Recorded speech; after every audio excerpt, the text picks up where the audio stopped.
uglutré, í flestu tilfellum hún að vinna hjá einhverju ríkistofnun, hún flakkar á milli stofnana og með henni vinkonunnar Gógó sem að hefur aldrei sést í mynd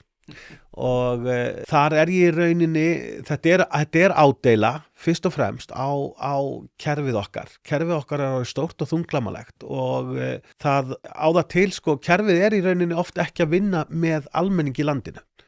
og þú veist, þetta svolítið svona eins og í Little Britain sko, það alltaf computer says no, þannig að þegar maður póstar sko sannleikanum eða einhverju sannleikskornum og maður kryddar þetta með einhverjum húmor, þá á það greinilega betri leið til almennings en kannski einhverjir tuðpóstar. Þannig vatt þetta upp á sig og hérna hefur slegið í gegn og eins og komst inn á þann að þá með grínið að þá ég búin að fara með nokkur svona stand-up, svona lítil bara í nokkrar viðburði, þannig að þetta aðeins svona að fara að vinda upp á sig en það greinilegt að þjóðin